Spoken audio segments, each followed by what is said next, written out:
Ayan guys. Ganyan mag-mix ng seeds ng soybeans. Yan ang trabaho ni Mal ngayon sa kaniso. Yan ang trabaho ni Mal sa kaniso. So ito yung seeds ng soybeans. Ayan, pang 20 hectares na soybeans.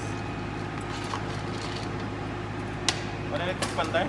Ha? Electric pan. Electric pan?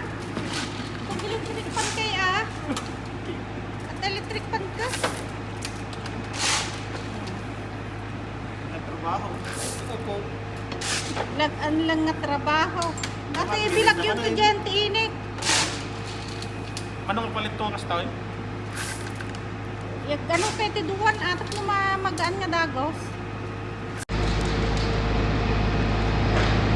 So, ayan ang seeds ng soybeans.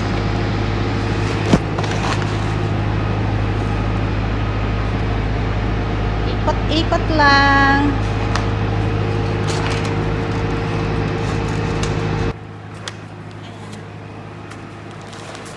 So, ang isang bag guys, ayan, ang isang bag na ganito, 30 kilos.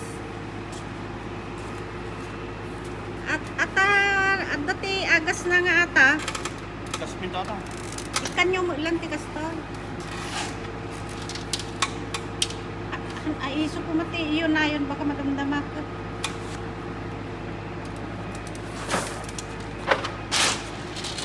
So, ayan guys, may damot na yan. Kaya nagiging agasan.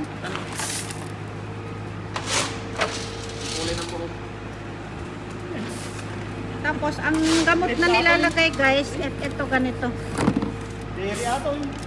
Grosomax. So, itong ganitong gamot guys, 240 ml, isang bag na soybeans, 30 kilos.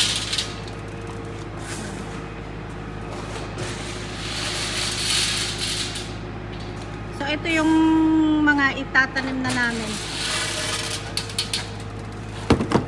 Saka yung mas.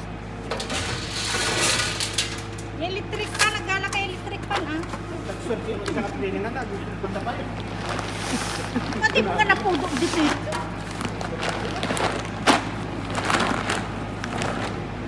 Purosa. So, ayan guys.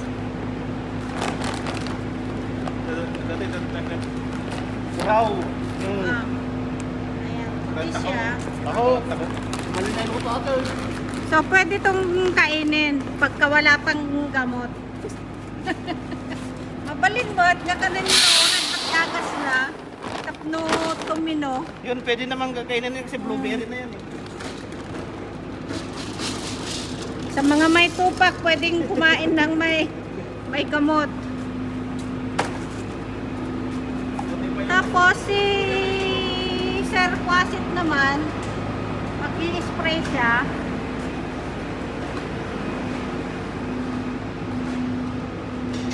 Tapos ako, nagtatanim ako ng mushroom. So, naglalagay ako dito ng seeds ng mushroom.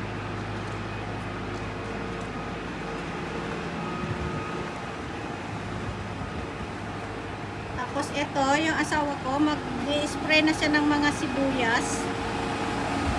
Ayan.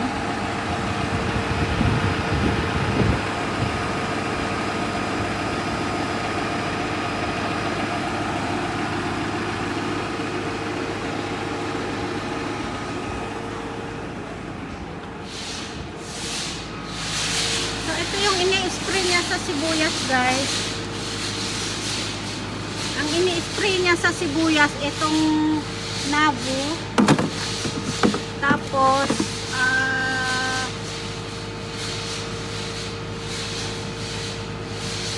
nabo, saka actinol. Saka itong motive. So, ayan yung mga Pinang i-spray niya sa mga sibuyas.